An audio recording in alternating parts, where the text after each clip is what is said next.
இந்த விசேஷித்த ஆராதனையை கர்த்தர் ஆசீர்வதிக்கும்படி, தேவ பிரசன்ன நம்மத்திலே கடந்து வரும்படி, பரிசுத்த ஆவியானவர் நம்மை ஆளுகை செய்யும்படியாக ஜெய்சிங் ஐயா முன்பாக வந்து ஜெபிக்க கேட்கிறேன். ரட்சகரும் மீட்பெருமாய் இருக்கிற எங்கள் கண்மலையும் மீட்பெருமாய் இருக்கிற பரலோகத்தில் இருக்கிற மனுகுலத்தின் மேல் கண்ணோக்கமாய் இருக்கிற எங்கள் பிதா குமாரன் பரிசுத்த ஆவியானவரே, இந்த பரிசுத்த மணமகிழ்ச்சி நாளில் உம்முடைய சன்னிதானத்தில் வரும்படியாக ஆண்டவரே எங்களுக்கு ஜீவன் பலன் சுகம் தந்து நன்மையான ஈவுகளை தந்து அவற்றை கர்த்தாவை நாங்கள் உள்ளத்தின் ஆழத்திலிருந்து பெற்ற நன்மைகளை நன்றி அறிதலோடு உமக்கு அறிவிக்கத்தக்கதாக இந்த நாள் எங்களுக்கு தந்திருக்கிறீரப்பா. பரலோகத்தின் தேவனை நம்மை ஸ்தோத்திரிக்கிறோம் ஸ்தோத்திரிக்கிறோம் ஸ்தோத்திரிக்கிறோம் ஸ்தோத்திரிக்கிறோம். ஆண்டவரே, நீர் தங்குகிற இடத்தில் உமது பிரச்சனை உண்டப்பா. நீர் தங்குகிற இடத்தில் கர்த்தாவை சமாதானம் உண்டு. நீர் தங்குகிற இடத்துல கர்த்தாவை ஆண்டவரே சந்தோஷம் உண்டு. நீர் தங்கி வாசமாக இருக்கிற இடத்துல கர்த்தாவை பரிசுத்தம் உண்டப்பா, பாவம் இல்லைப்பா. ஆண்டவரே, வேற்றுமை இல்லை. என் தேவனுடைய பிரச்சனை இந்த இடத்துல ஆழத்தில் இருக்கிறதுனால ஆண்டவரை கூடி வருகிற எல்லா சபை மக்களுடைய உள்ளங்களில் ஆண்டவரே அந்த பரிசுத்தத்தில் கடந்து செல்ல என் தேவன் கிருபை பாராட்டுமா ஜெபிக்கிறோமாப்பா. எங்களை சுத்திகரியும், எங்களை உமது ஆண்டவரை நாங்கள் உமக்கு ஏற்ற கனி கொடுக்குற பிள்ளையாக இருக்க எங்களில் காணப்படுகிற எல்லா விதமான கர்த்தாவே ஆண்டவரே உம்மை கிட்டி சேர முடியாது காணப்படுகிற எல்லா விதமான தடைகளை அப்புறப்படுத்தி ஒரு மனதின் ஆவினாலே துதிக்க எங்களுக்கு ஆண்டவரே பரிசுத்தாவின் பலனை தாங்கப்பா. ஆண்டவர் இந்த ஆராதனை ஆசீர்வதிங்க, உம்முடைய கருத்தில் கொடுத்து ஆண்டவரை நாங்கள் ஆசீர்வாதத்தை பெற்று செல்ல கிருபை தாங்க. ஆரம்பம் முதல் முடிவு வரைக்கும் அது பிரச்சனை காணப்படட்டும். பாடல் பகுதியில், துதிக்கிற பகுதியில், வேதம் வாசிக்கிற பகுதியில், காணிக்கை கொடுக்கிற பகுதியில், செய்திகளின் பகுதியில் உமது பிரச்சனை ஆழட்டுமப்பா. உள்ளத்தின் ஆழத்திலிருந்து ஆண்டவரே கிறிஸ்துவின் அன்பு வெளிப்படத்தக்கதாக எங்களை புதுப்பிக்க வேண்டுமா ஜெபிக்கிறோமாப்பா. அருமையான ஆண்டவரே, வர தடைப்படுகிற எல்லா மக்களையும் கர்த்தாவே தடைகளை நீக்கி ஆண்டவரே உதவி செய்கிற தலகர்த்தனாம் இயேசுப்பா எங்களுக்கு கர்த்தாவே ஆண்டவரே தடைகளை நீக்கி துரிதமாக குறித்த நேரத்தில் வந்து உமது பிரசனத்தில் மகிழ்கிற கிருபை உண்டாகட்டுமப்பா. ஆண்டவரே போதிக்கிற ஆண்டவரே சத்தியத்தை கொடுக்கிற ஆண்டவரே உமது தாசனை கர்த்தாவே ஜீவனுள்ள தேவனுடைய வார்த்தையினால் கர்த்தாவை நிறைத்த அந்த வார்த்தைகள் கர்த்தாவே என்னுடைய உள்ளங்களில் ஆண்டவரே குற்றம் குறைகளை நீக்கக்கூடிய வார்த்தைகளாக சம்மட்டியால் ஆண்டவரே அப்பா இறுதிகள் நொறுக்கப்பட்டு தேவனுக்குள் ஏற்றுக்கொண்டு உண்மையை ஆராதிக்கிற பிள்ளைகளை மாற்றத்தக்கதாக ஆசீர்வதித்து தாங்கப்பா. முழுவதும் பரிசுத்த ஆவியானவரே உம்முடைய கருத்தில் ஒப்புடுத்து ஜெபிக்கிறோம். இயேசு மூலம் ஜெபிக்கிற நல்ல பிதாவே, ஆமென். ஆமென். கர்த்தர் நல்லவர். இந்த விசேஷமான நாளுக்காய் ஸ்தோத்திரம். ஆண்டவருடைய எல்லா நன்மைகளினாலும் கர்த்தர் உங்களை நிரப்பி ஆசீர்வதிப்பாராக. ஸ்தோத்திரம். சேர்ந்து பாடி அவருடைய நாமத்தை மகிமைப்படுத்துவோம். பூரண ஆசீர் பொழிந்திடுமே, பூரிப்போடு நானும் வளம் பெறவே, ஜீவ தண்ணீராலே தாகம் தீர்ப்பதாலே தேவநதி பாய்ந்து செழித்தோங்குதே. பாடுவோமா? பூரண ஆசீர் பொழிந்திடுமே, பூரிப்போடு வாழ்ந்து வளம் பெறவே, ஜீவ தண்ணீராலே தாகம் தீர்ப்பதாலே தேவநதி பாய்ந்து செழித்தோங்குமே.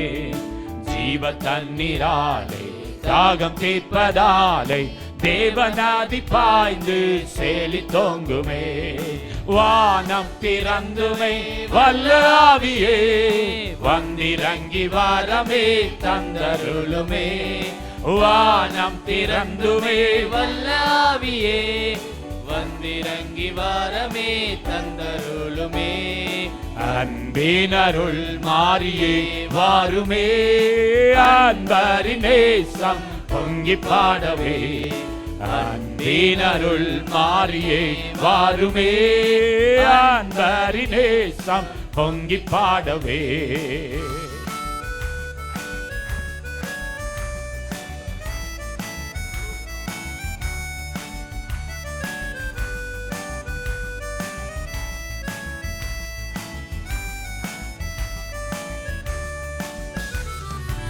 ஆத்துமதாகம் தீர்க்க வாருமே, ஆவியில் நிறைந்து மகிழ்ந்திடவே.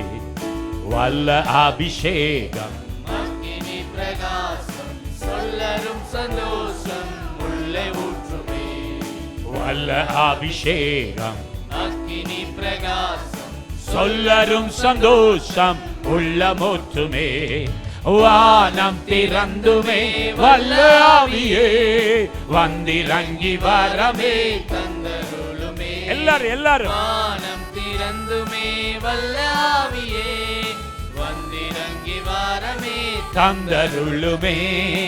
அன்பினருள் மாறியே வாருமே, அன்பரின் நேசம் பொங்கி பாடவே.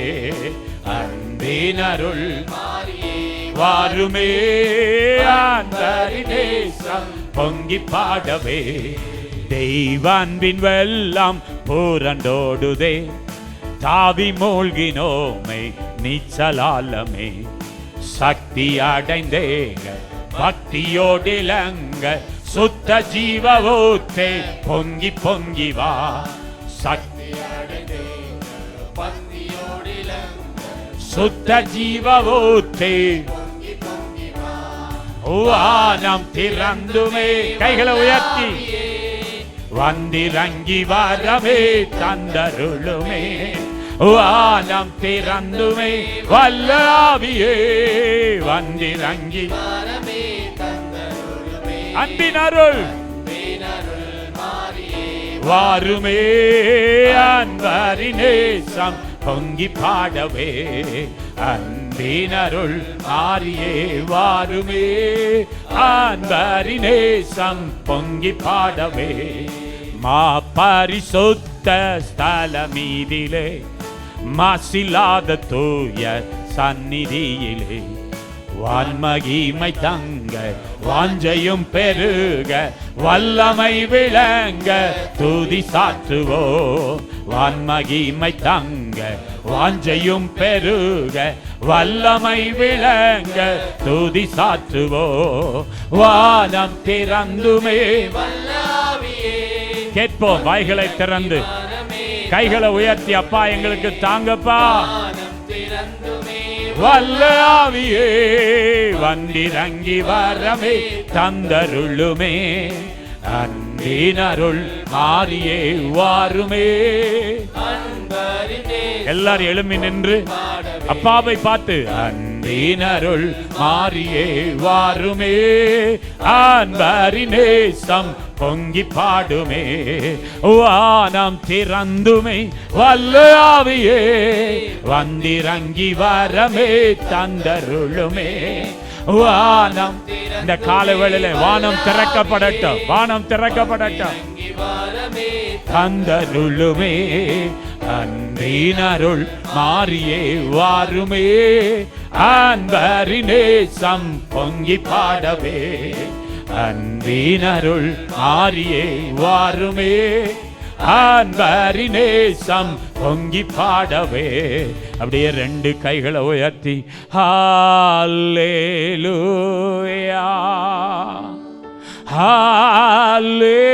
ஹல்லேலூயா ஹல்லேலூயா ஹல்லேலூயா. வானம் திறந்துமே வல்ல ஆவியே வந்திறங்கி வரமே தந்தருளுமே. வானம் திறந்துமே வல்ல ஆவியே வந்திறங்கி வரவே.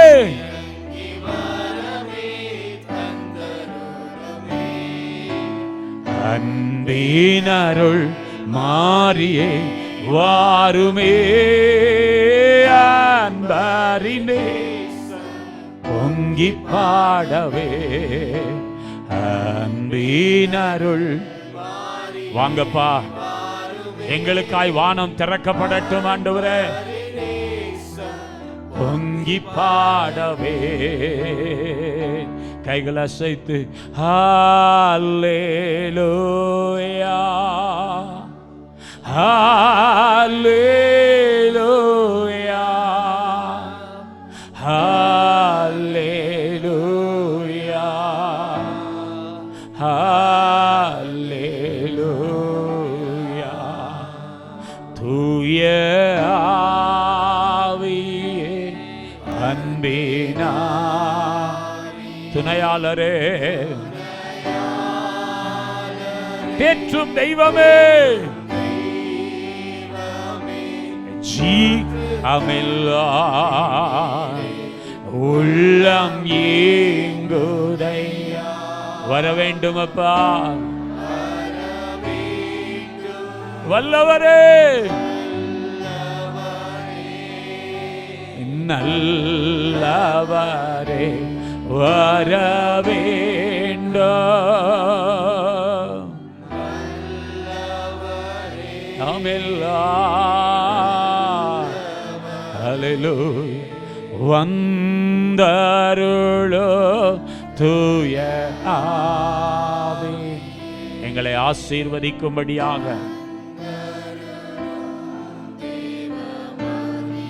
ஏசையா. வந்தருளோ தூய ஆவியே, தந்தருளோ தேவமகி. எல்லாரும் கரங்களை உயர்த்தி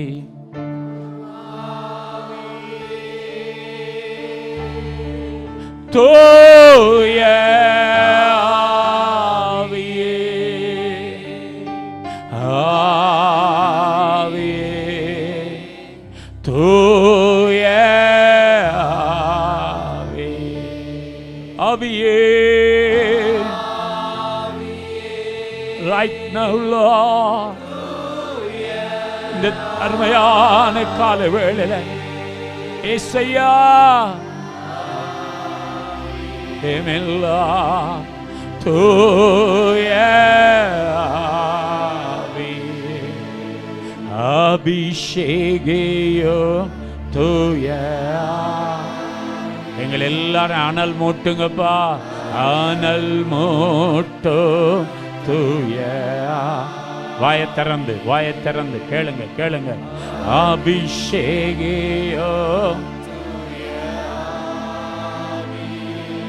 எங்களை ஒரு விசை அனல் மூட்டும் அப்பா. கைகளை உயர்த்தி ஆண்டவரை பார்த்து Oh yes Lord, Ramama Shadaradara, fill everyone Lord, Lord touch Uraba Hambara Hadarada Baudia.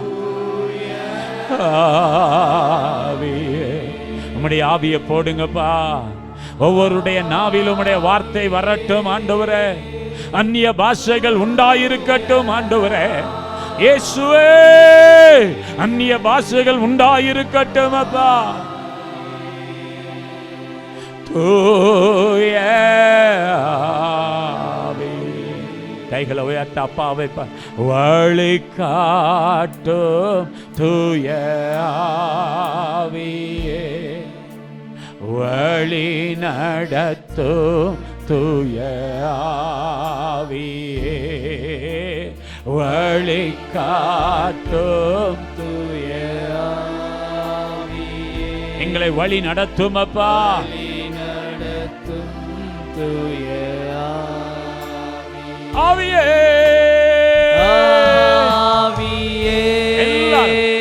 எல்லாருடைய நாவும் பாடட்டும் தூய ஆவியே. இந்த காலவேளையில் ஆவியானுடைய தொடுதலை உணர்ந்து கொள்ள கர்த்தர் கிருபை தருவாராக. மேல் வீட்டறையில இறங்கி வந்த அந்த பரிசுத்த ஆவியானுடைய வல்லமை, ஓ எஸ், அந்நிய பாஷையில் அப்படியே பாடி ஆவியே ரிமஹந்துரே நமோ ஷபா ரிகதா நமோ தியப்பர நமோ நமமா ஆவியே தூய ஆவியே. எல்லார் கைகளும் மேல இருக்கட்டும். அப்பாவை பார்த்து ஆவியே தூய ஆவியே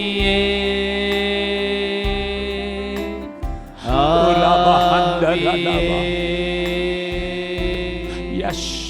தூய One more time.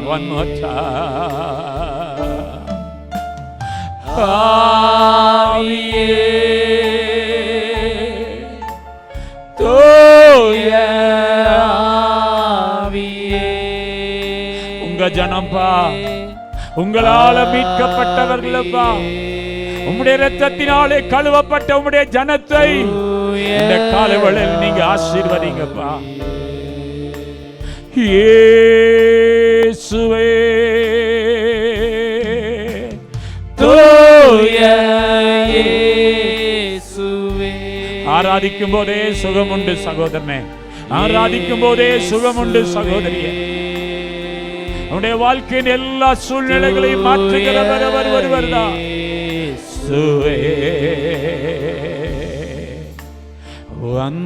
வந்தருளும் தூய ஆவியே. உங்க மகிமையை தாங்கப்பா. வந்தருளும் தேவ மகிமையே. வந்தருளும் தூய ஆவியே. தந்தருளும் தேவ மகிமையே. அப்படியே ரெண்டு கரங்களை விரித்து அந்நிய பாஷையில ஊராபா அந்த ராம ஹத்துனே மஹுரா கபாபா. நன்றியப்பா, நன்றியப்பா, நன்றியப்பா. எஸ். சீர்கெட்ட பூமியில் சீரான குடும்பம். எல்லாரும் சொல்லுங்க, சீர்கெட்ட பூமியில் சீரான குடும்பம். பரலோக தகப்பனே, இந்த வார்த்தையை உம்முடைய பிள்ளைகளுக்கு ஆசீர்வதித்து கொடுங்க. நாங்களும் சீர்கெட்டு போன இந்த பூமியில சீருள்ளவர்களாய் வாழ்ந்து உம்முடைய நாமத்தை மகிமைப்படுத்த கிருபை தாரும். உம்முடைய வசனம் ஜீவன் உள்ளதப்பா. அந்த வசனத்தினால் உம்முடைய பிள்ளைகளை ஆசீர்வதியும். ஒவ்வொரு குடும்பமும் உமக்குரிய குடும்பங்களாய், பரலோக ராஜ்யத்தை சுதந்தரிக்கிற குடும்பங்களாய் மாற்றப்படுவதற்கு இந்த காலவேளையில் எங்களோடு இடைபடும். உங்க நாமத்தை மகிமைப்படுத்தும். அடிமை ஒன்றுமில்லையப்பா, நீர்தான் பேச வேண்டும். மாம்சம் மறையட்டும், ஆவியானவர் வெளிப்படட்டும். இயேசு கிறிஸ்துவின் மூலம் ஜெபம் கேள் அன்பின் பரலோக பிதாவே. அல்லேலூயா. விசுவாசத்தினாலே நோவா தற்காலத்திலே காணாதவைகளை குறித்து தேவ எச்சரிப்பு பெற்று பயபக்தி உள்ளவனாகி தன் குடும்பத்தை ரட்சிப்பதற்கு பேழையை உண்டு பண்ணினான். அதனாலே அவன் உலகம் ஆக்கினைக்குள்ளானது என்று தீர்த்து விசுவாசத்தினால் உண்டாகும் நீதிக்கு சுதந்திரவாளியானான். இந்த சம்பவத்தை வாசித்த உடனே நீங்கள் எல்லாம் அறிந்திருப்பீங்க. யார் குடும்பத்தை பற்றி வாசித்தோம்? வேதாகமத்தில் ஏராளமான குடும்பங்கள் இருக்கிறது.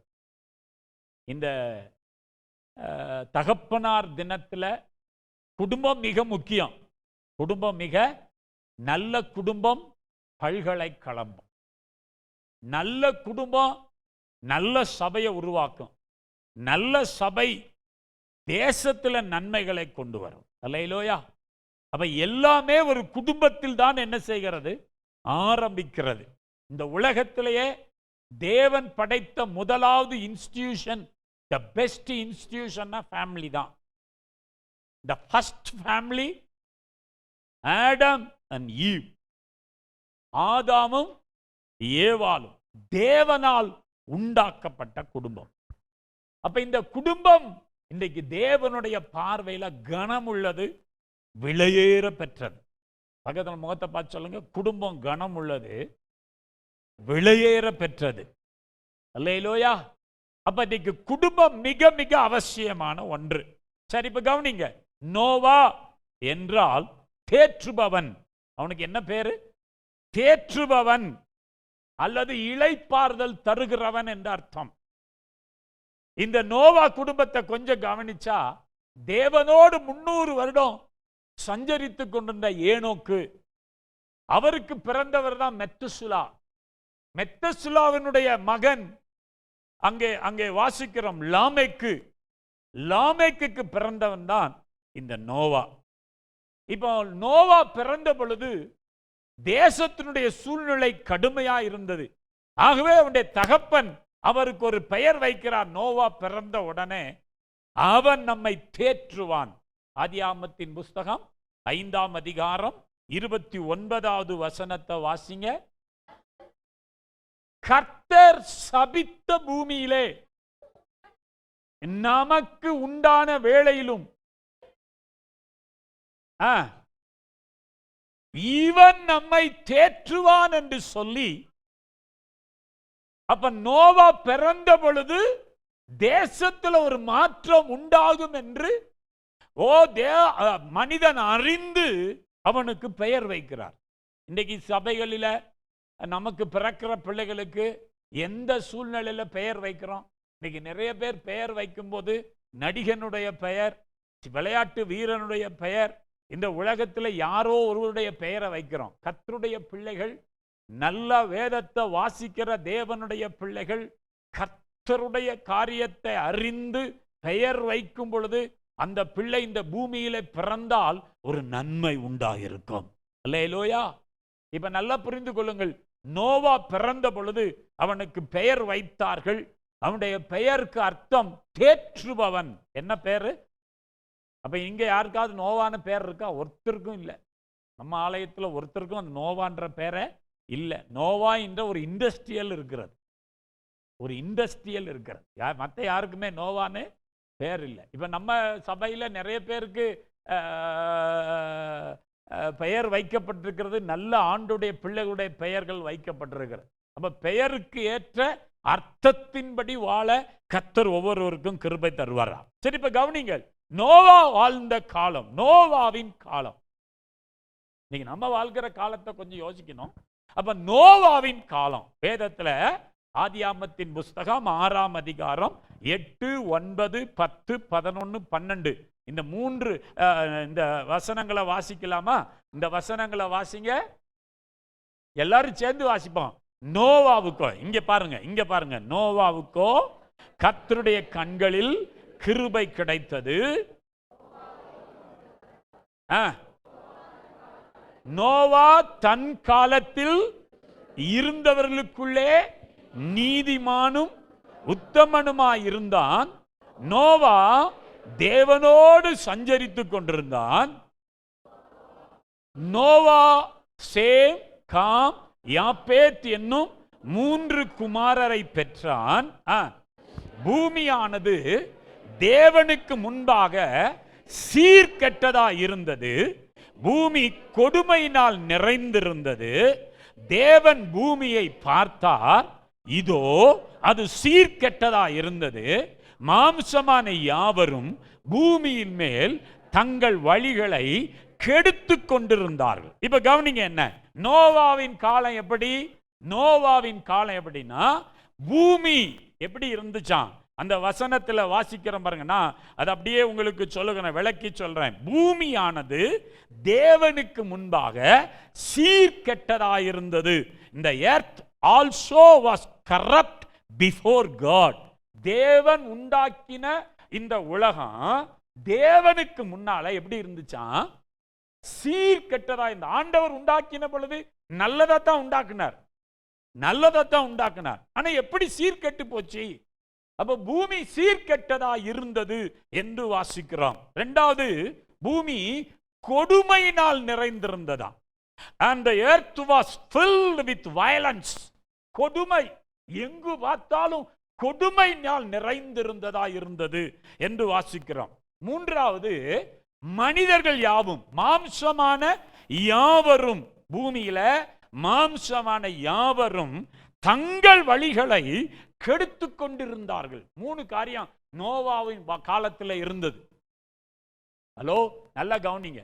நோவா வாழ்ந்த காலத்துல பூமி எப்படி இருந்துச்சா? சீர்கெட்டதா இருந்தது. அதனாலதான் உங்களுக்கு தலைப்பு கொடுத்தேன், சீர்கெட்ட பூமியில சீரான குடும்பம். என்ன குடும்பம்? அப்ப நோவா வாழ்ந்த காலம் பூமி மிகவும் மோசமா இருந்துச்சு. ஜனங்கள் எல்லாரும் எப்படி இருந்தாங்களாம்? கொடுமை உள்ளவர்களா இருந்தாங்களாம். ஆண்டவர் பூமியை பார்த்த பொழுது அவருக்கு வேதனை உள்ளதா இருந்தது என்று நோவா காலத்தை குறித்து வாசிக்கிறோம். இப்ப இன்னைக்கும் கொஞ்சம் உங்க மைண்ட்ல வாங்க. ஹலோ, இந்த ஊர்ல இருக்கிறவங்களாம் கை நீட்டிடுறோம் இல்லையா? சொல்லுங்க. இந்த கால வேளையில கொஞ்சம் யோசிப்போம். ஒருவேளை இன்னைக்கு அப்பா அம்மா இல்லாத குடும்பங்கள் இருக்கலாம். இன்னைக்கு எங்க அப்பா இருந்திருந்தா எனக்கு இந்த காரியத்தை செஞ்சிருப்பாரு அப்படின்னு யோசிக்கலாம். அப்பா அம்மா இல்லாதவங்களை பார்த்து சொல்றேன், பரலோக தகப்பன் உங்களுக்கா இருக்கிறார். அவரை உறுதியா பிடிச்சு கொள்ளுங்க. உங்க வாழ்க்கையை கண்டிப்பா கர்த்தர் ஆசீர்வதிப்பார். அப்ப பெற்றோர்ல இருக்கிற குடும்பம் மிக முக்கியமானது, மிக முக்கியமானது. ஒருவேளை கால சூழ்நிலை நிமித்தமா உங்க குடும்பத்துல பல இழப்புகள் உண்டாயிருக்கலாம், பரவாயில்லை. பரலோக தேவன் உங்களோடு கூட இருக்கிறார். அல்லேலூயா. இப்போ நல்லா கவனிச்சு கொள்ளுங்க, ஆண்டவர் செய்தது என்ன? இந்த 3 காரியம் இருக்கு. இந்த 3 காரியம் இருக்கு. ஒண்ணு, பூமியானது தேவனுக்கு முன்பா எப்படி இருந்துச்சு? சீர்கெட்டதா. என்ன கவனிக்கணும்? நீங்க யாரும் அங்க குனிஞ்சு பார்க்கறதுக்கு இல்லை, என்ன கவனிக்கணும்? உங்களை பார்த்து தான் பேசுறேன், உங்க கண்ணை பார்த்து தான் பேசுறேன். பூமி எப்படி இருந்தா? சீர்கெட்டதா இருந்தது. 2வது, மனுஷங்க எப்படி இருந்தாங்க? பூமி கொடுமையினால் நிறைந்திருந்தது. மனிதர்கள் அனைவரும் தங்கள் வழிகளை கெடுத்து கொண்டிருந்தார்கள், தங்கள் வழிகளை கெடுத்து கொண்டிருந்தார்கள். அப்ப ஆண்டவர் இப்படிப்பட்டதை பார்க்கிறார், பூமியை பார்க்கிறார். பார்த்துட்டு ஆண்டவர் செய்த காரியம் என்ன? 13ஆம் வசனத்தை வாசிங்க.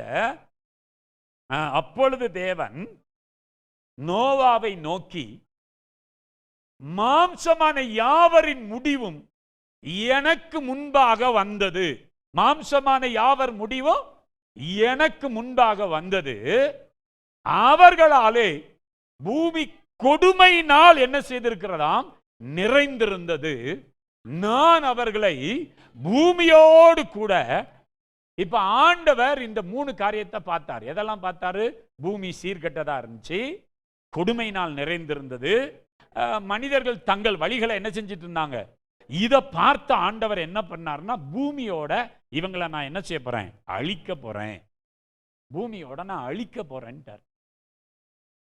நான் வாஷ் அவுட் பண்ண போறேன். நான் உண்டாக்குன பூமி தான், நான் உண்டாக்குன மனுஷன் தான்.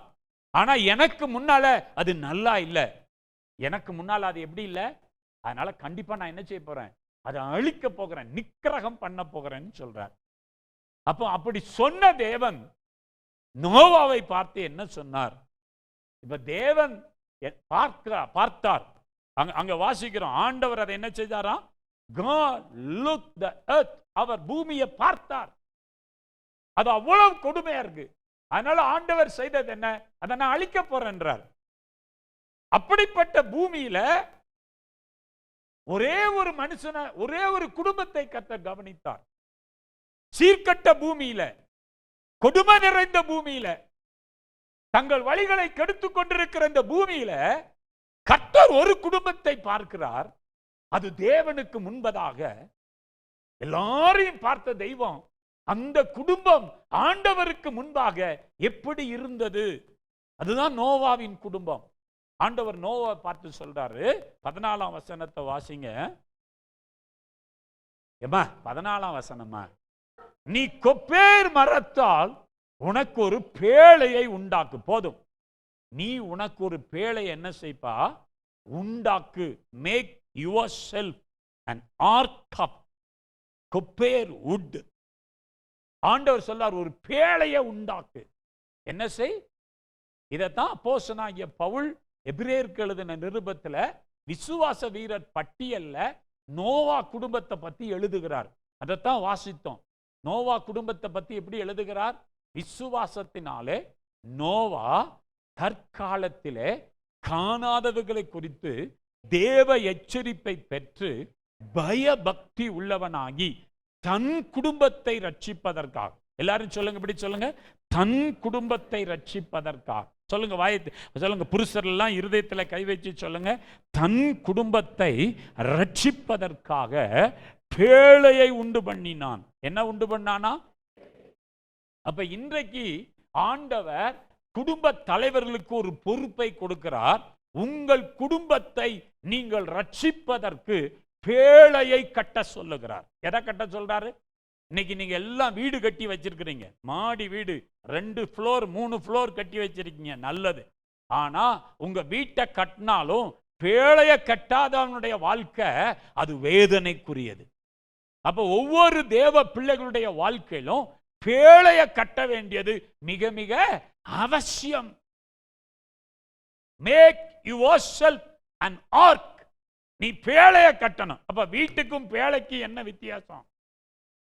மழை வரும், பெருவெள்ளம் வரும், வீட்டுக்கு மேல நீ எத்தனை மாடி கட்டியிருந்தாலும் தண்ணி மேல போகும். இன்னைக்கெல்லாம் எத்தனை ஃப்ளோர் கட்டுறாங்க? 27, 30, 40, 50 ஃப்ளோருக்கு மேல கட்டுறான். இவ்வளவு பெரிய மாடிக்கு தண்ணி வருங்களா? வரும். மலைகளே மூடும். எது மூடும்? மலைகளே மூடும். இனி ஆண்டவர் இந்த பூமியை ஜலத்தினால் அழிக்க போறது இல்லைங்க, ஜலத்தினால் அழிக்க போறது இல்லை. இப்ப ஆண்டவர் ஒரு வேலையை கொடுக்கிறார். என்ன கொடுக்கிறார்? நீ பேழையை என்ன செய்? கட்டு. இந்த காலவேளை மிக சுருக்கமா மிக வேகமா சொல்லிட்டு போயிடுறேன். தகப்பன்மாருக்கு பொறுப்புகளை கர்த்தர் தந்திருக்கிறார். அப்ப தகப்பன்மாருக்கு மாத்திரம்தான் பொறுப்பா அப்படின்னா இல்ல, ஒரு குடும்பம் முழுவதும், ஒரு குடும்பம் முழுவதும். அப்ப இன்றைக்கு குடும்பம் தேவனுடைய பார்வையில விலையேற பெற்றதா இருக்கிறது. சரி, இப்ப நோவா காலம் அப்படின்னா நாம் வாழ்கிற இந்த காலம் எப்படி? அதை கொஞ்சம் பார்த்துட்டு நான் உங்க மத்தியில பேச விரும்புறேன். மத்தியில சுவிசேஷம் 27ஆம் அதிகாரம் 37 39 வசனம் வரைக்கும் வாசிங்க. மத்திய சுவிசேஷம் 24ஆம் அதிகாரம் 37 39 வரைக்கும் வாசிங்க. மிக வேகமா வாசிக்கணும்.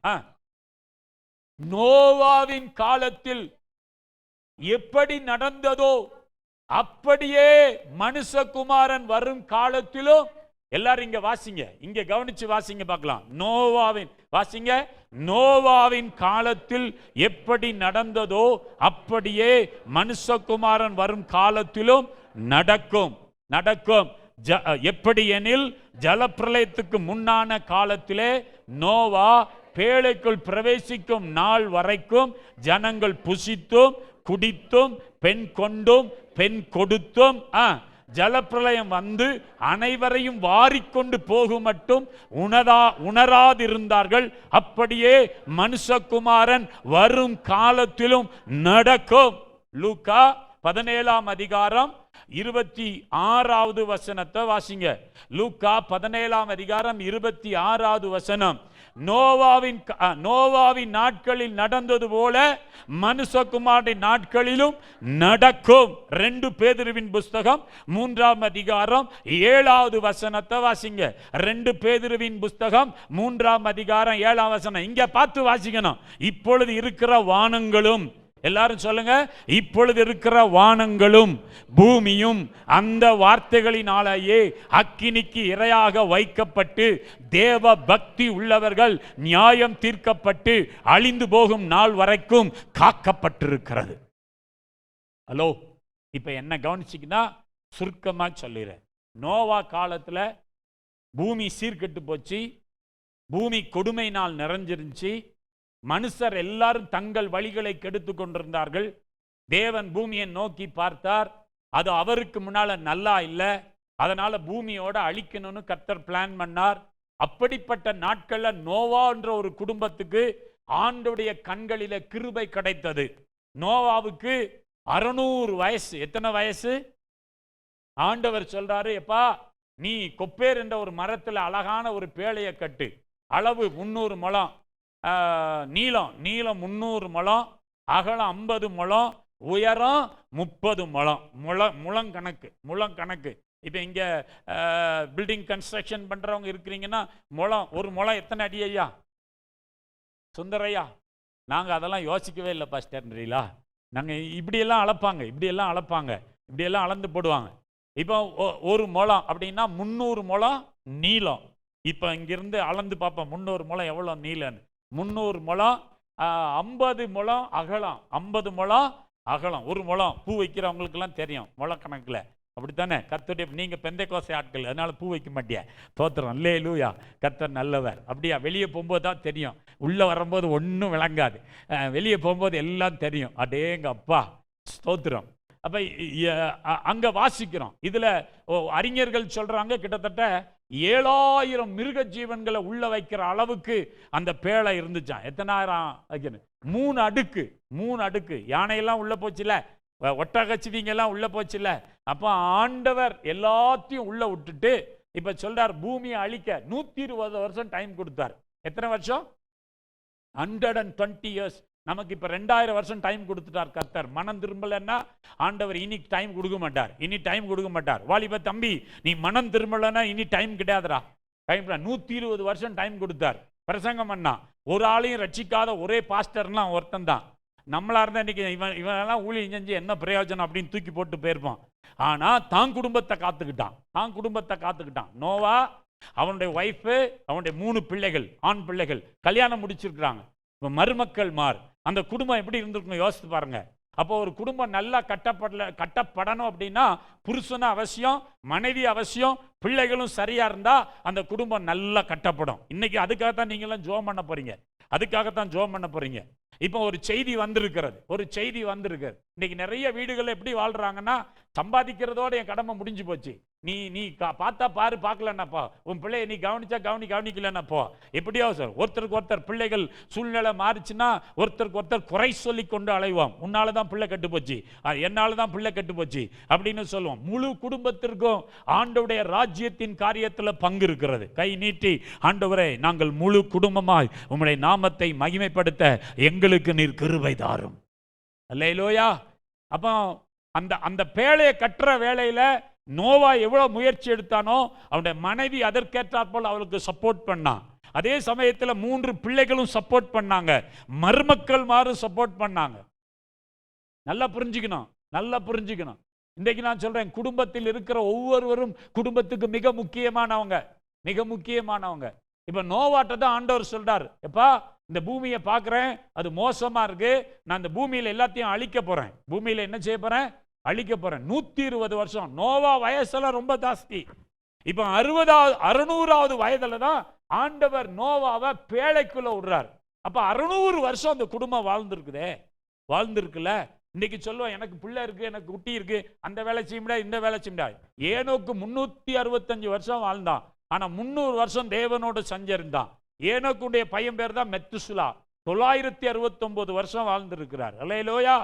அப்ப அவங்கெல்லாம் ஆண்டவரோட சஞ்சரிச்சு தானே வாழ்ந்திருக்கிறாங்க. தனிக்கட்டையா இருக்கிறதுனால ஆண்டவரோட வாழலாம்னு யோசிக்காதீங்க. குடும்பமா இருந்து ஆண்டவருக்காக என்ன செய்யலாம்? வாழ முடியும். ஆனா எப்படி வாழணும்ன்றத நம்ம அறிஞ்சு புரிஞ்சு வாழணும். இன்னைக்கு தேவ பிள்ளைகளுடைய குடும்பம் சின்ன பின்னமா இருக்கக்கூடாது. சீர்கட்ட பூமியில நாம் எல்லாம் சீரான குடும்பமா இருக்கணும். சொல்லுங்க ஒரு விஷயம் கூட, சீர்கட்ட பூமியில நாங்க சீரான குடும்பமா இருக்க நீர் எங்களுக்கு என்ன செய்யும்? உதவி செய்யும். அல்லேலூயா. அப்ப நம்ம குடும்பம் இன்னைக்கு எப்படி இருக்குன்னு உங்களுக்கு தெரியும். ஜெபம் பண்ணுங்க. இன்னைக்கு ஒருவேளை ஆண்டவர் ஒரு சிலரோட பேசுறாரு, ஒரு சில குடும்பங்களோட கர்த்தர் பேசுறார். உங்க குடும்பத்தை சீர்படுத்துங்க. இயேசு சீக்கிரம் வர்றார். எத்தனை பேர் விசுவாசிக்கிறீங்க? ஒன்னு ஆண்டவருடைய வருகை இருக்கும், இல்லைன்னா வாழ்க்கையின் சூழ்நிலை மாற்றப்படும்.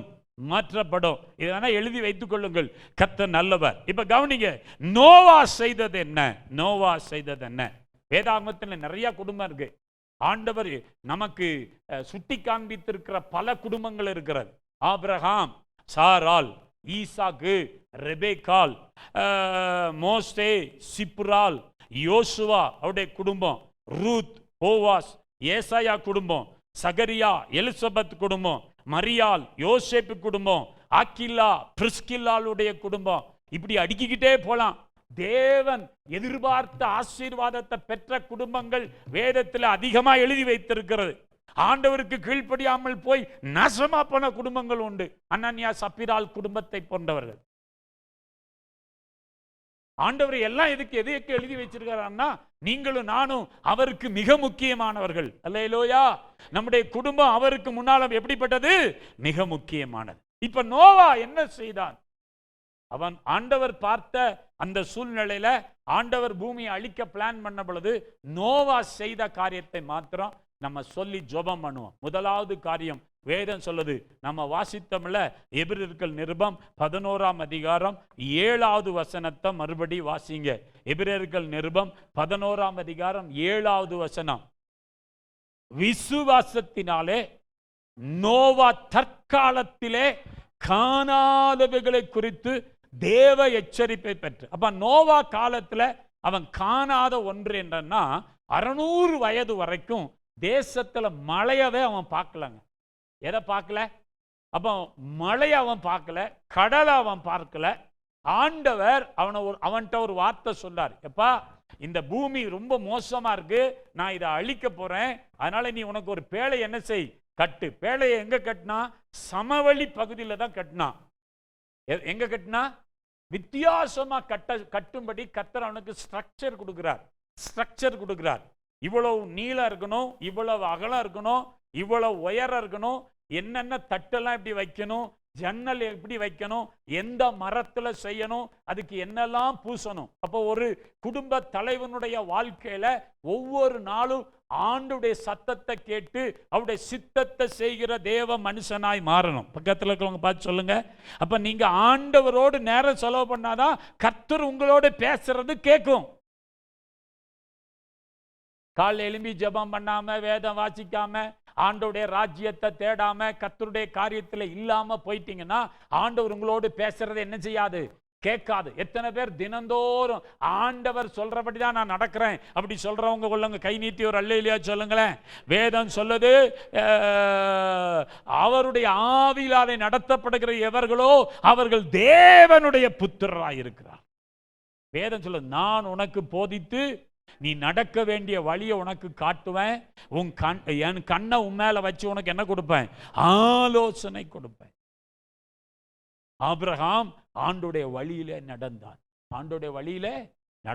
ஆபிரகாம் ஆண்டவர் கூப்பிட்டார், இதோ அடியேன் என்று சொல்லுகிறான். பல முறை கர்த்தர் கூப்பிட்டார். 6 முறை ஆபிரகாமுக்கு ஆண்டவர் தரிசனமானார் என்று இருக்கிறார். இப்ப நோவாவிட்ட கர்த்தர் சொல்றாரு, நீ பேழை என்ன செய்ப்பா?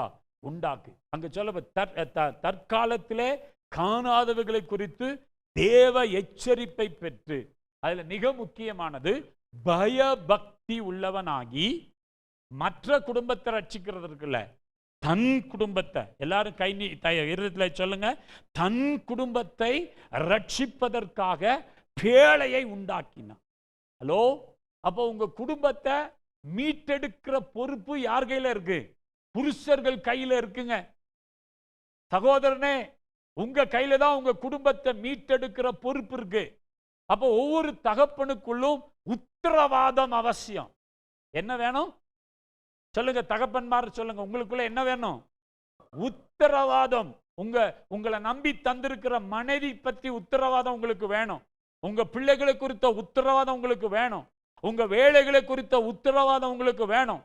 தேவன் உங்களுக்குன்னு ஆராதிக்க தந்திருக்கிற இந்த சபையை குறித்த காரியத்தில் உத்தரவாதம் உள்ளவர்களா இருக்கணும். இந்த தேசத்தை குறித்த காரியத்தில் நீங்கள் உத்தரவாதம் உள்ளவர்களா இருக்கணும். உங்களுக்குன்னு பொறுப்புகளை தேவன் தந்திருக்கிறார். அல்லேலூயா. வேதம் சொல்லுது, முதலாவது அவன் பயபக்தி உள்ளவன் ஆகி. அப்போ ஒவ்வொரு புருஷருக்குள்ளும் முதலாவது என்ன வேணும்னா டிவைன் காட்லினஸ் வரணும். உங்களுக்குள்ள என்ன வரணும் அப்படின்னா, ஒரு குடும்ப தலைவனுக்குள்ள உத்தரவாதம் உண்டாக வேண்டும். அல்லேலூயா. இது மிக மிக அவசியம். அப்ப சகோதரிமார்கள், நீங்க உங்க கணவரோடு இணைந்து செயல்படுகிற தேவ பிள்ளைகளாய் மாற்றப்பட வேண்டும். மாற்றப்படணும். சும்மா ஏதோ ஒரு வாழ்க்கை வாழ்ந்துட்டு போறதுக்காக கடவுள் நம்மளை அபிஷேகம் பண்ணல, கர்த்தர் நம்மளை அழைக்கல, கர்த்தர் நம்மளை தெரிந்து கொள்ளல. நாம போய் சேர வேண்டிய ஒரு இடம் இருக்கு. நாம் அழிக்கப்படும்படி கர்த்தர் நம்மை அழைக்கவில்லை. நாம் ஆசீர்வாதம் உள்ளவர்களா இருக்கும்படிதான் கர்த்தர் நம்மை அழைத்திருக்கிறார். அல்லேலூயா. ஆண்டவர் இந்த உலகத்திலிருந்து உங்களை வேறு பிரித்து கொண்டு வந்திருக்க நோக்கம் உங்களை அழிக்கிறதுக்கு இல்ல. அப்ப நீங்க ஒவ்வொருவரும் பக்தி உள்ளவர்களா மாறணும். புருஷர்கள்லாம் வலது கையை உயர்த்தி சொல்லுங்க, எனக்குள்ள பக்தியை தாரும். எப்படி தரணும்? பய பக்தி. முதலாவது தேவனுக்கு பயப்படுகிற பயம். அதனால்தான் சங்கீதம் 128 என்ன வாசித்தோம்? கர்த்தருக்கு பயந்து. சொல்லுங்க, சத்தமா சொல்லுங்க, கர்த்தருக்கு பயந்து என்று வாசிக்கிறோம். அப்போ பய பக்தி. இன்னைக்கு யாருடைய குடும்பத்தில் அந்த பயபக்தி இருக்கிறதோ அந்த குடும்பங்களை எல்லாம் கர்த்தர் பாதுகாப்பார். எத்தனை வெள்ள சேதம் வந்தாலும் சரி, எத்தனை தேசத்துல அழிவு வந்தாலும் சரி, எத்தனை கடுமையான காரியங்கள் வந்தாலும் சரி, கர்த்தர் அந்த குடும்பத்தை பாதுகாப்பார். வேதம் சொல்லுது, பக்தி உள்ளவனை கர்த்தர் தமக்காக தெரிந்து கொள்வாராம். வேதம் சொல்லுது, பக்தி இல்லாதவன் எல்லாரும் அழிக்கப்பட போறாங்க. நோவா காலத்துல பக்தி இல்லாத எல்லாரும் அழிந்தார்கள். ஆண்டவர் கம்ப்ளீட்டா வாஷ் அவுட் பண்ணார். நீங்க நினைக்கலையே, நான் அப்படி இருந்தா இப்படி இருந்தா நான் பிழைச்சுக்குவேன். நோ, நீ இந்த உலகத்துல வெறுமையா பிழைக்கிறதுக்காக கர்த்தர் உன்னை தெரிந்து கொள்ளவில்லை. நீ இந்த பூமிக்குரியவன் அல்ல, நீ பரலோகத்துக்குரியவன். அப்போ உங்க வாழ்க்கையில மிக முக்கியமான வேதம் சொல்லுது, ஒரு புருஷனை ஆண்டவர் எதற்கு ஏற்படுத்தினார்? ஒரு தகப்பனை கர்த்தர் எதற்காக ஏற்படுத்தினார்? ஆதியாகமத்தின் புஸ்தகம் 2ஆம் அதிகாரம் 15வது வசனத்திலே விதமாய் வாசிக்கிறோம். வாசிங்க, ஆதியாகமத்தின் புஸ்தகம் 2ஆம் அதிகாரம் 15வது வசனத்தை வாசிங்க. தேவனாகிய கர்த்தர் மனுஷனை ஏதேன் தோட்டத்தில் அழைத்து கொண்டு வந்து, அப்போ நமக்கு வேலை என்ன? குடும்பம் என்பது ஒரு தோட்டம். குடும்பம் என்பது ஒரு அருமையான தோட்டம். அந்த தோட்டத்தை பண்படுத்த வேண்டியது யாருடைய வேலை? காக்க வேண்டியது யாருடைய வேலை? கணவனுடைய வேலை, புருஷனுடைய வேலை. ஹலோ, புருஷர்லாம் கை நீட்டி ஆமேன் என்று சொல்லுவோமே. உங்களுக்கு என்ன வேலை இருக்கு? இன்னைக்கு குறை சொல்ல ஆரம்பிச்சிருவோம். என்ன சொல்லுவோம்? அவ என்ன பண்ண சொன்னாலும் கேட்க மாட்டேங்கிறாங்க பாஸ்டர். அந்த பிள்ளைகள் என்ன சொன்னாலும் கேட்கறது இல்லை பாஸ்டர். நீங்க கர்த்தருக்கு பயந்து, நீங்க பயபக்தி உள்ளவர்களா மாற கர்த்தர் உங்க பிள்ளைகளுடைய வாழ்க்கையில, உங்க மனைவியுடைய வாழ்க்கையில மாற்றத்தை நிச்சயம் தருவார். நிச்சயம் என்ன செய்வார்? தருவார். வேதத்துல சொல்லப்பட்டிருக்கிற காரியம். இன்னைக்கு நம்ம குறை பேசிட்டு போறது ரொம்ப ஈஸி. இது குடும்ப முகாம்ல பேசணும். தம்பிமாரெல்லாம் கவனிக்கணும். உங்க அப்பா அம்மா உங்களுக்கு கொடுக்கப்பட்ட ஒரு பெரிய கிஃப்ட். இந்த பெற்றோர்களை கனப்படுத்தி அவர்களுக்கு அவர்களுடைய வார்த்தைக்கு கீழ்ப்படிந்து நடப்பீங்கன்னா உங்க எதிர்காலம் சிறந்ததா இருக்கும். உங்க எதிர்காலம் நல்லதா இருக்கும். கர்த்தர் அப்படியே உங்களை ஆசீர்வதிப்பார். உங்க உங்க உங்க தலைமுறை ஆசீர்வதிக்கப்படும். இன்னைக்கு எவெல்லாம் பெற்றோர்களுக்கு கீழ்ப்படியாமல் போய் பெற்றோர்களை தூக்கி எறிந்து போகிறானோ அவனுடைய நிலைமையெல்லாம் கேள்விக்குறி. தேவ சன்னிதானத்தில் நின்று சொல்றேன், பிள்ளைகளே, உங்கள் பெற்றாருக்கு கர்த்தருக்குள் கீழ்ப்படியுங்கள். ஏன்? உங்கள் வாழ்நாள் நீடித்திருப்பதற்கும் உங்களுக்கு நன்மை உண்டாயிருப்பதற்கும் உங்கள் தகப்பனையும் தாயும் கனம் பண்ணுவாயாக. நோவா பிள்ளைகள் சேம், காம், யாபேத் அவங்களுடைய மருமக்கள்மார், ஓ கர்த்தர் நல்லவர், அவங்கள குடும்பமா பாதுகாத்ததற்கு காரணம், முழு உலகமும் அழிக்கப்பட்டது, ஆனா இந்த குடும்பம் காக்கப்பட்டதற்கு காரணம் அவர்கள் பெற்றோர்களுக்கு கீழ்ப்படிந்தார்கள். அல்லேலூயா. மனைவி அப்படிதான். உங்க கணவருக்கு, உங்க குடும்பத்துக்கு நடத்துவதற்கு சரியா இருக்கணும். அலங்கோலமான குடும்பமா இருக்கப்படாது. அலங்கோலமான குடும்பமா இருக்கப்படாது. ரொம்ப அழகா ஆண்டவருடைய வார்த்தை சொல்லுகிறது. இப்ப கவனிங்க, முதலாவது சொல்லப்பட்டிருக்குது, பண்படுத்தவும் காக்கவும் கர்த்தர் தோட்டத்துல வச்சார். அப்போ கணவனுக்கு பொறுப்பு அதிகம். வாசிங்க 1 தீமோத்தேயு 3ஆம் அதிகாரம் 4வது வசனத்தை வாசிங்க. 1 தீமோத்தேயின் புஸ்தகம் 3ஆம் அதிகாரம் 4ஆம் வசனம் வாசிக்க. தன் சொந்த குடும்பத்தை நன்றாய் நடத்துகிறவனும் தன் பிள்ளைகளை சகல நல் ஒழுக்கம் உள்ளவர்களாக கீழ்ப்படிய பண்ணுகிறவனுமா இருக்க வேண்டும். அப்ப புருஷனுடைய வேலை என்ன? குடும்பத்தை பண்படுத்தணும், பாதுகாக்கணும். அடுத்தது சொல்லியிருக்கு, பிள்ளைகளை நல் ஒழுக்கத்துல நடத்தணும். ஹலோ சகோதரர்களே, கவனிங்க, உங்க பிள்ளைகளை எப்படி நடத்தணும்? பாஸ்டர், நாங்க அதை செய்யதான் விரும்புறோம், அவங்க கீழ்ப்படிகிறது இல்லையே. நீங்க ஆண்டவருக்குள்ள சரியா இருங்க, கர்த்தர் நிச்சயம் காரியத்தை வாய்க்க பண்ணி தருவார். அல்லேலூயா. இன்னும் சொல்லியிருக்கு, யோபுவின் புஸ்தகம் 1ஆம் அதிகாரம் 5ஆம் வசனத்துல வேதம் வாசிக்கிறோம் பாருங்க. யோபுவின் புஸ்தகம் 1ஆம் அதிகாரம் 5வது வசனத்தை வாசிங்க, மிக வேகமா வாசிங்க. எப்படி விருந்து செய்கிற அவரவருடைய நாள் முறை முடிகிற போது யோபு ஒருவேளை என் குமாரர் பாவம் செய்து தேவனை தங்கள் இருதயத்திலே தூசித்திருப்பார்கள் என்று சொல்லி அவர்களை அழைத்தனுப்பி பரிசுத்தப்படுத்தி அதிகாலமே எழுந்து. அப்போ ஒரு கணவனுடைய வேலை அதிகாலை எழும்பணும். அதிகாலை எழும்பி ஜெபிக்கிற சகோதரர்ல ஒரு அல்லேலூயா சொல்லுங்க. அதிகாலை இழுத்து மூடுகிற சகோதரர்களுக்காய் கர்த்தருக்கு ஸ்தோத்திரம். ஒரு புருஷன்னா எத்தனை மணிக்கு எந்திரிக்கணும்? நாங்க 1 மணிக்கு தானே படுக்கிறோம். உங்களை யார் காலியா இருக்க சொல்றா? டைமிங்க்கு கரெக்டா படுங்க. இன்னைக்கு அதுக்கு தான் சபையில காலையில 5 மணி ஜெபத்தை வச்சிருக்கிறோம். சரி, உங்களால காரியம் செய்ய முடியல, எழும்பி வாங்க அப்படின்னு சொல்லி 5 மணிக்கு வச்சிருக்கிறோம். அதிகாலையில எழும்பணும். வேதத்தில் அதிகாலமே எழுந்து அவர்கள் எல்லாருடைய லக்கத்தின்படியையும் சர்வாங்க தகன பலிகளை செலுத்துவான். அப்ப நீங்க செய்ய வேண்டிய காரியத்துல ஒன்று, உத்தரவாதம் உள்ள ஒரு புருஷனாய் மாறணும். அந்த உத்தரவாதத்துல தான் இதெல்லாம் வருது. குடும்பத்தை பண்படுத்தணும், காக்கணும், பிள்ளைகளை நல்ல ஒழுக்கத்துல நடத்தணும், பிள்ளைகளுக்காக அதிகாலை எழும்பி என்ன செய்யணும்? ஜெபிக்கிறவங்களா இருக்கணும். அதிகாலை எழும்பணும். சகோதரர்கள் சொல்லுங்க, சகோதரர்லாம் கை தூக்கி காட்டுங்க. அதிகாலையில் எழும்பணும். அதனால வாலிப பிள்ளைலாம் நல்லா தூங்கலாமா காலையில? நீங்களும் அதிகாலை எழும்பி என்ன செய்யணும்? ஜெபிக்கிறார்கள். சகோதரிமார்களும் நீதிபதிகள் 31 வாசிக்கிறோம்.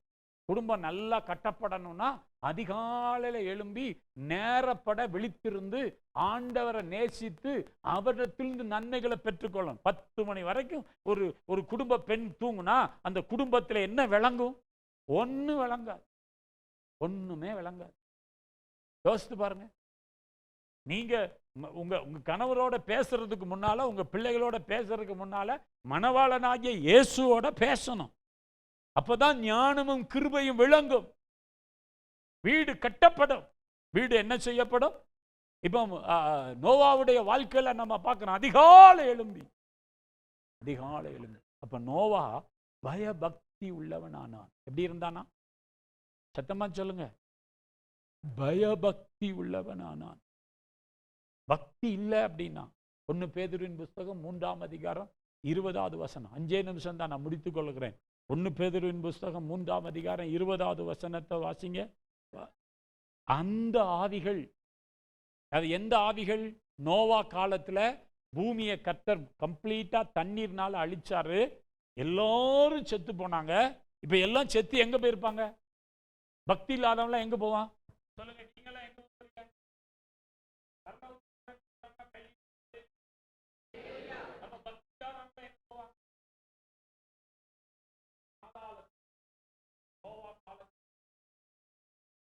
போயிட்டாங்க. இப்ப என்ன ஆச்சு? வாசிங்க அந்த வசனத்தை.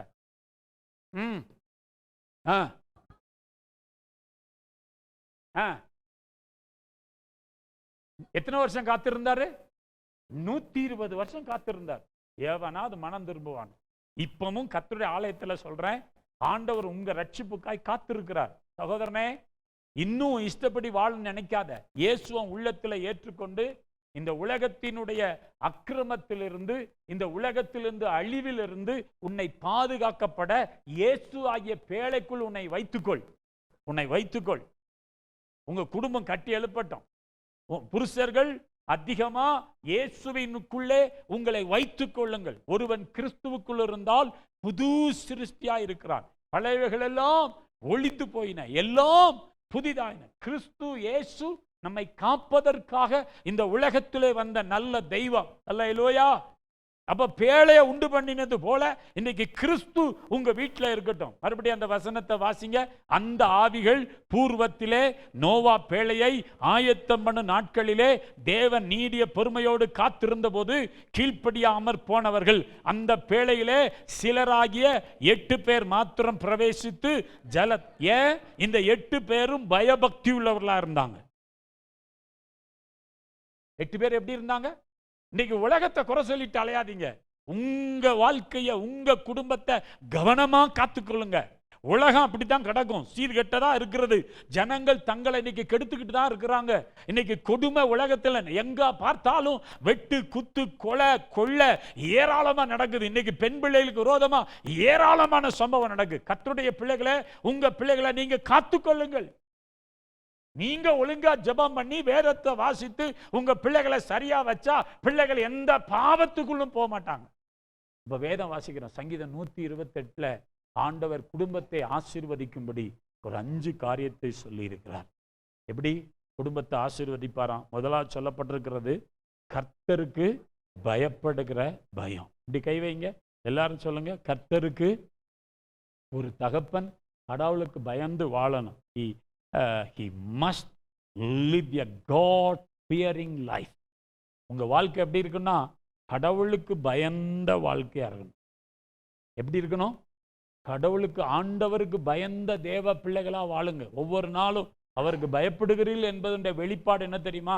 அவருடைய வார்த்தைக்கு கீழ்ப்படிவதான், அவரிடத்தில் அன்பு கூறுவதுதான், அவர் என்ன சொல்லுகிறாரோ அதன்படி வாழ்கிற வாழ்க்கை தான் கர்த்தருக்கு பயப்படுகிற வாழ்க்கை. அல்லேலூயா. ரெண்டாவது கடின உழைப்பு. என்னது? கடின உழைப்பு. இன்றைக்கு ஆண்டோடைய பிள்ளை அந்த வசனத்தில் அப்படி சொல்லு, கர்த்தருக்கு பயந்து அவர் வழிகள் நடக்கிறவன் எவனோ அவன் பாக்கியவான். ரெண்டாவது போடுங்க தம்பி, அங்க சொல்லப்பட்டிருக்கிறது பாருங்க, அவன் கைகளின் பிரயாசத்தை. அப்படின்னா நீ கடன் வாங்காம நீ தரித்திரம் உள்ளவனா இருக்கக்கூடாது என்பதற்கு ஆண்டு சொன்னா, உன் கைகளின் பிரயாசத்தை நீ என்ன செய்வ? அப்ப ஆண்டவர் உன் கைகளின் பிரயாசத்தை ஆசீர்வதிக்கணும். வானத்தின் நல்ல பொக்கிச்சாலை என்ன செய்யணும்? திறக்கணும். உன் வாழ்க்கையில விருத்தி உண்டாகணும். உன் வேலையை கர்த்தர் ஆசீர்வதிக்கணும். அதுக்கு உனக்கு பாக்கியமும். நீ அடுத்தவன் பிரயாசத்தை சாப்பிடுறது இல்ல, உன் பிரயாசத்தை நீ சாப்பிடுவதற்கு கர்த்தர் கிருபை தருவார். கை நீட்டி சொல்லுங்க, என் கையின் பிரயாசத்தை ஆசீர்வதிங்கப்பா அப்படின்னு சொல்லுங்க. மூன்றாவது அங்க சொல்லப்பட்டிருக்கிறது பாருங்க, வேதம் சொல்லுது, உன் மனைவியிடத்தில் நீ என்ன செய்யணுமா? அன்பு கூறணும். He must love his wife. இன்னைக்கு எல்லா புருஷன்மாரும் அவங்க மனைவியிடத்துல அன்பு கூறுகிறவர்களா இருக்கணும். எப்படிங்க சொல்லுங்க? மனைவியிடத்துல அன்பு கூறுகிறவங்களா இருக்கணும். நான் நேசிக்கிறேன் பார்த்து அவளுக்கு விளங்கவே மாட்டேங்க. அது என்ன விளங்காத அன்புன்னு தான் தெரிய மாட்டாங்க. விளங்காத ஒரு அன்பு, விளங்காத அன்புன்னு ஒரு அன்பு இருக்கா? இல்லை. அன்பு கூறுகிறவர்களா இருக்கணும். மனைவியை நம்ம என்ன செய்யணும்? நேசிக்கணும். இன்னைக்கு நம்ம என்ன யோசிக்கிறோன்னா, அவ என் மனைவி, அவ என் காலுக்கு கீழே தான், நீ விளங்கவே விளங்காது, நீ என்ன செய்யாது. இப்படி கிடையாது. கர்த்தர் குடும்பத்தை எப்படி அழகா வடிவமைச்சு கொடுத்திருக்கிறார் தெரியுமா? தெய்வ பயத்தோடு ஒருவருக்கொருவர் என்ன செய்யுங்க? கீழ்ப்படிந்திருங்கள். புருஷர்களே உங்கள் சொந்த மனைவிகளில் என்ன செய்யுங்கள்? அன்பு கூறுங்கள். அதே இதுல சொல்றார், மனைவிகளே உங்கள் புருஷனுக்கு எல்லா காரியத்திலும் என்ன செய்யுங்க? கீழ்ப்படிந்திருங்கள். நாலாவது அங்க சொல்லியிருக்கு, உங்கள் பிள்ளைகளை நன்றாய் நடத்துங்கள். பிள்ளைகள் எப்படி நடத்துங்க? இன்னைக்கு இருக்கிற பிள்ளைகள் கீழ்ப்படியாத பிள்ளைகள் தான். வேதம் கடைசி நாட்கள் கொடிய காலம், இது கொடிய காலம். இன்னைக்கு எல்லாருமே அவங்க இஷ்டப்படி நடக்கும்னு நினைக்கிறாங்க. கொஞ்சம் பிள்ளைகளுக்கு படிப்பை கொடுத்தாச்சுன்னா, ஆனா பெற்றோர்களாகிய நாம நம்முடைய கடமையில ஒண்ணு, நல்லா ஜெபம் பண்ணணும். நல்லா என்ன செய்யணும்? ஜெபம் பண்ணணும். எவ்வளவுக்கு எவ்வளவு ஜெபிக்கிறோமோ அவ்வளவுக்கு அவ்வளவு காரியத்தை சாதிக்க கர்த்தர் நமக்கு உதவி செய்வார். நான் சொல்றேன், உங்க பிள்ளைகளை ஆண்டவர் இரத்த கோட்டைக்குள்ள கொடுத்துருங்க. பாதுகாத்து கொள்ளுங்கப்பா அப்படின்னு இரத்த கோட்டைக்குள்ள கொடுத்துருங்க. இன்னைக்கு ஒரு சில நேரங்கள்ல கட்சிக்கிற சிங்கத்தை போல எவனை விழுங்கலாமல் வகை தேடி சுத்தி திரிகிற பிசாசு, இந்த வஞ்சகத்துக்குள்ள பிள்ளைகள் விழாதபடிக்கு இரத்த கோட்டைக்குள்ள பிள்ளைகளை கொடுத்துருங்க. அதெல்லாம் சொல்றேன், அவருக்கு பயப்படுகிற பயம். இந்த பயம் பயபக்தியை உண்டாக்கும்.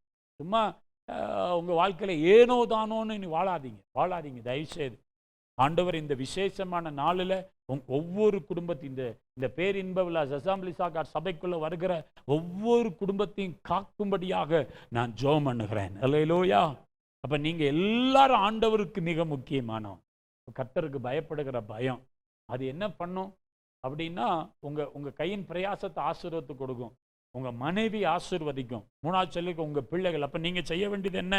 உங்க பிள்ளைகளை நன்றா நடத்தணும். He must lead his children. அதனால தான் வேதம் சொல்லுது, பிள்ளை ஆனவனை நடத்த வேண்டிய வழியில நடத்து, முதிர் வயதிலும் அதை விடாது இருப்பான். பிழம்ப கையாடாதனால உன் பிள்ளை சாக மாட்டான். பிறம்ப கையாடு, தப்பில்லை. அது ஒரு குறிப்பிட்ட வயசு தான். கையில கம்பை எடுங்க. 5ல வளையலன்னா அப்புறம் 50ல என்ன செய்யாது? வளையாது. உன் பிள்ளை வித்தியாசமா பேசுது, அதை பார்த்து சிரிச்சுக்கிட்டு அதை ஒரு செல்போன்ல எடுத்துட்டு 4 பேருக்கு அனுப்பி என் பிள்ளை இப்படி பேசுதுன்னு சொல்லாத. வாயில குடு, வாயில குடு. இப்பமே கண்டிஷன் பண்ணல அப்படின்னா பின் நாட்கள்ல என்ன செய்ய முடியாது?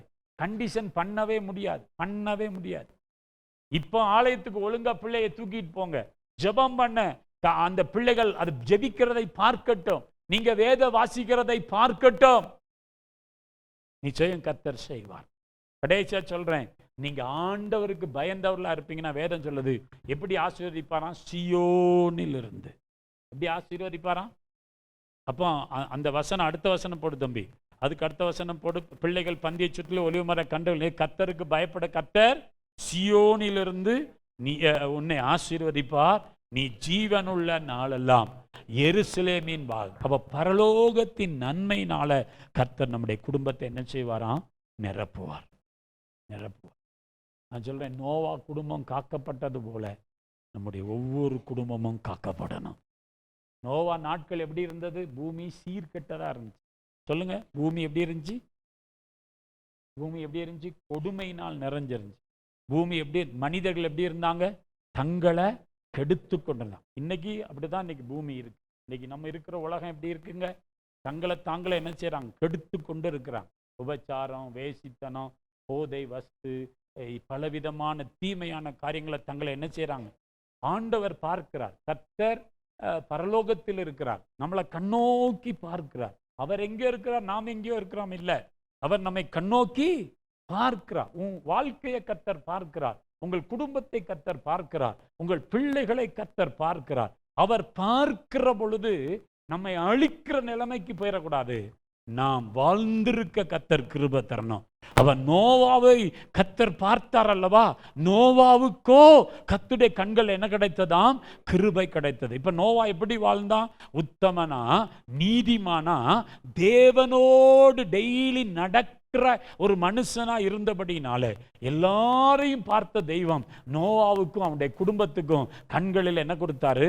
கிருபை கொடுத்தார், ஒரு வேலையை கொடுத்தார். உன் பேழையை கட்டப்பா அப்படின்னு சொல்லிட்டு அவன் பேழையை கட்டுறான், 4 பேருக்கு பேசுறான், எல்லாரும் வந்து கேட்டாங்க. ஆனா ஒருத்தர் செவி மடுக்கல. ஆனா நோவா தாம் மனைவி, தாம் பிள்ளைகள், தன் மருமக்கள் மாறை அவன் காத்து கொண்டான். கைகளை நீட்டி ஆமேன் என்று சொல்லுவான். இன்னும் சொல்ல பார்த்தீங்கன்னா, பூமி எல்லாம் அழிக்கப்பட்டுச்சு, 150 நாள் தண்ணி நின்றுச்சு. வேலை அப்படியே ஜாலியா, அதுக்கு சுக்கான் கிடையாது, அதுக்கு நங்கூரம் கிடையாது, ஒன்றும் கிடையாது. மேலே போய் போய் நின்றுச்சு. ஆண்டவர் ஒரு குறிப்பிட்ட நாட்கள்ல கதவை அடைச்சிட்டு போன ஆண்டவர் வந்து திறந்து விட்டாரு. இப்போ நோவாவும் அவன் குடும்பமும் அழகா வெளியே வர்றாங்க. அவன் வெளியே வரும்போதே கர்த்தருக்கு பலி செலுத்துறான். அப்ப நோவாவின் சுபாவத்துல ஒன்று என்ன? பலிபீடம் கட்டி கர்த்தருக்கு என்ன செலுத்தினா? பலிபீடம் என்பது உங்க வீடு. ஆண்டவருக்கு பலி செலுத்துங்க. உங்க வீடு நல்ல ஜெபிக்கிற வீடா இருக்கட்டும். அல்லேலூயா. வேதம் சொல்லுது, கர்த்தர் அந்த வாசனையை அப்படியே நுகர்ந்து கொண்டது மாத்திரல்ல, நோவாவையும் அவனுடைய பிள்ளைகளையும் கர்த்தர் ஆசீர்வதிக்கிறார். அதுக்கு பிறகு பூமியில சந்ததி பெருகுது பாருங்க. அந்த நோவா பிள்ளைகள் மூலமா தான் சந்ததி உண்டாகிறது. அல்லேலூயா. ஆண்டவர் உங்களையும் உங்க குடும்பத்தையும் ஆசீர்வதிக்க தான் இன்றைக்கு இந்த ஆலயத்துக்குள்ளே கர்த்தர் கொண்டு வந்திருக்கிறார். நீங்க நீதிமானா வாழுங்க, உத்தமர்களா வாழுங்க, ஆண்டவரோடு டெய்லி நடந்துட்டு இருங்க, ஆண்டவரோடு நடங்க. உலகம் பொல்லாங்கனுக்குள் கிடக்கிறது, கொடுமை நிறைஞ்சிருக்கிறது. ஆனா நம்முடைய வாழ்க்கையை பாதுகாப்பது நம்முடைய வேலை. எழுப்பி நிற்போமா? அப்படியே வாய்களை திறந்து, ஆண்டவரே எங்க குடும்பத்தை, ஒருவேளை இன்னைக்கு தகப்பன் இல்லாம இருக்கலாம், ஒருவேளை கணவன் இல்லாம இருக்கலாம், கவலைப்படாதீங்க கர்த்தருடைய பிள்ளைகளே. பரம தகப்பன் நம்மோடு கூட இருக்கிறார். எல்லாருடைய கைகளும் உயர்த்தப்படட்டும், இல்லைன்னா கரம் கூப்பப்படட்டும். இன்றையிலிருந்து ஒரு தீர்மானம் எடுங்க. ஆண்டவரே, நாங்களும் எங்கள் குடும்பமும் உமக்கு பிரியமாய் வாழ்வோம் என்று சொல்லி உங்களை ஒப்பு கொடுத்தவர்களாய் ஜெபம் பண்ணுவீங்களா? எத்தனை பேர் அப்படி ஜெபிக்க விரும்புகிறீங்க? ஓ, அவபக்தி உள்ளவர்கள் அழிக்கப்பட்டார்கள். ஆண்டவர் அதற்கு மனம் இறங்கவே இல்லை. ஓ, மனம் இறங்கல, அழிக்கப்பட்டார்கள் என்று பார்க்கிறோம். இன்றைக்கும் நம்ம குடும்பங்கள் அவபக்தி இராதபடிக்கு கர்த்தர் நம்மை காப்பாராக. கர்த்தர் நம்மை காப்பாராக. சொல்லுங்க சகோதரனே, வாயை திறந்து ஜெபம் பண்ணுங்க. உங்கள் குடும்ப சூழ்நிலை உங்களுக்கு தான் தெரியும், உங்களுக்கு தான் தெரியும், உங்களுக்கு தான் தெரியும். ஆண்டோடைய வார்த்தையை கொண்டு கர்த்தர் உங்களோடு பேசி இருக்கிறார். இனி காலம் செல்லாது. நோவா நாட்களில் எப்படி நடந்ததோ அப்படி மனுஷகுமார நாட்களில் நடக்கும். பெண் கொண்டார்கள், பெண் கொடுத்தார்கள், குடித்தார்கள், புசித்தார்கள், கொண்டாடினார்கள். ஓ, ஜலம் வந்து எல்லாரையும் வாரிக்கிட்டு போயிடுச்சு. வாரிக்கிட்டு போடு. அப்ப கூட உணரவே இல்லை. இன்னும் இப்பவும் சொல்றேன், இயேசு சீக்கிரம் வருகிறார். உன் கிரீடத்தை ஒருவனை எடுத்துக்கொள்ளாதபடி உனக்குள்ளதை நீ பற்றி கொண்டு வாழ்வாயா? பற்றி கொண்டு வாழ்வாயா? உன் குடும்பம் உனக்கு மிக முக்கியம், மிக முக்கியம். தகப்பன்மாரே, உத்தரவாதம் உள்ளவர்களா இருங்க, உத்தரவாதம் உள்ளவர்களா இருங்க. தேவனோடு நல்ல உறவுள்ளவர்களா இருங்க. உங்கள் மனைவியோடு நல்ல உறவுள்ளவர்களா இருங்க. பிள்ளைகளோடு நல்ல உறவுள்ளவர்களா இருங்க. உங்கள் வேலையை கடினமாக செய்யுங்க. கர்த்தர் உங்கள் குடும்பத்தை அபரிவிதமாக ஆசீர்வதிக்க விரும்புகிறார். உராபா கபா நாமா. கொஞ்சம் ஒரு நிமிஷம் அப்படியே கரங்களை கூப்பிக்கொண்டு, ஆண்டவரே எங்கள் குடும்பத்தை பயபக்தி உள்ள குடும்பங்களாக மாற்றுங்கப்பா. அவபக்தி உள்ளவர்களை அழிக்க இயேசு இந்த பூமிக்கு திரும்ப வருகிறார். இயேசு பூமிக்கு வருகிறார். பக்தி உள்ளவர்களை கர்த்தர் தம்மோடு சேர்த்து கொள்வார், தம்மோடு சேர்த்து கொள்வார். வேதம் சொல்லுகிறது, நோவாவோடு கர்த்தர் உடன்படிக்கை பண்ணினார். ஓ ஸ்தோத்திரம். முதலாவது உடன்படிக்கை அவனை காப்பதற்காக. அப்போ கிறிஸ்துவோடு இன்னைக்கு உடன்படிக்கை பண்ணணும். அது ஞானஸ்நானம். ஞானஸ்நானம் உடன்படிக்கை பண்ணின ஒவ்வொரு பிள்ளைகளையும் கர்த்தர் காக்கிறவராக இருக்கிறார். ரெண்டாவது, ஜலப்பிரளயம் முடிந்த பின்பு கர்த்தர் நோவாவோடு உடன்படிக்கை பண்ணினார். இனி இந்த பூமியை நான் ஜலத்தினால் அழிப்பதில்லைன்னு உடன்படிக்கை பண்ணி இந்த பூமியை இனி ஆண்டவர் அக்கினினால் அழிக்கும்படி அதை அக்கினிக்கு இரையாக வைத்திருக்கிறார். இதிலிருந்தும் நீ காக்கப்பட வேண்டும் என்றால் கர்த்தருக்கு பயந்த பிள்ளையாய் வாழ, பக்தி உள்ளவர்களாய் வாழ, நீதிமானாய் வாழ, உத்தமனாய் வாழ, ஆண்டவரோடு நடக்கிற ஒரு தேவ மனிதனாய் வாழ கர்த்தர் உன்னை அழைக்கிறார். முழு குடும்பமாய் இணைந்து ஆண்டவரை சேவிக்க கர்த்தர் நமக்கு கிருபை தருவாராக. யோசுவா சொன்னது போல, நானும் என் வீட்டாரும் வென்றால் கர்த்தரையே சேவிப்போம். சொல்லுங்க, வாயை திறந்து சொல்லுங்க. ஏசாயா சொல்லுகிறான், நானும் என் குடும்பமும் என் பிள்ளைகளும் அவருக்கு அற்புதங்களாகவும் அடையாளங்களாகவும் இருக்கிறோம் என்று ஏசாயா சொல்லுகிறான். நானும் என் மனைவியும் என் பிள்ளைகளும் தேவனுக்கு அற்புதங்களாகவும் அடையாளங்களாகவும் இருக்கிறோம் என்று சொல்லுகிறார். நம்முடைய குடும்பம் காக்கப்பட கர்த்தர் நமக்கு உதவி செய்வாரா? பரலோக தகப்பனே, இந்த விசேஷமான நாளிலும் கூட உங்க பிள்ளைகள் ஒவ்வொருவருக்காய் ஜெபிக்கிறேன். இந்த திருச்சபைக்குள்ளே வந்திருக்கிற ஒவ்வொரு குடும்பத்திற்காய் ஜெபிக்கிறேன். நோவா குடும்பத்தை எங்களுக்கு மாதிரியாய் வைத்து, நோவா காலத்தில் எப்படி வாழ்ந்தானோ அதே போல மனுஷகுமார காலத்தில் நாங்களும் வாழ எங்களுக்கு நோவாவை மாதிரியாய் வைத்திருக்கிறேன். அதை வாசிக்கிற எங்க வாழ்க்கையில பயபக்தி உள்ளவர்களாகி, நீதிமான்களாய், உத்தமர்களாய், தேவனோடு நடக்கிறவர்களாய் வாழ்ந்து இனி வருகிற ஆக்கினைக்கு தப்பித்து கொள்ள எங்களுக்கு நீர் உதவி செய்யும். இந்த குடும்பங்களுக்கு நீர் உதவி செய்யும். பிள்ளைகளை ஆசீர்வதிக்கிறோம். இயேசு கிறிஸ்துவின் மூலம் ஜெபம் கேளும் அன்பின் பரலோக பிதாவே. நம்முடைய கர்த்தராகிய இயேசு கிறிஸ்துவின் கிருபையும் பிதாவாகிய தேவனுடைய அன்பும் பரிசுத்த ஆவியானவருடைய அந்யோன்ய ஐக்கியமும் இன்றைக்கும் என்றைக்கும் சதா காலங்களிலும் நம்முடைய ஆண்டவராய் இயேசு கிறிஸ்து வருவரை நம் அனைவரோடு கூட தங்கி இருப்பதாக. ஆமென். ஆமென்.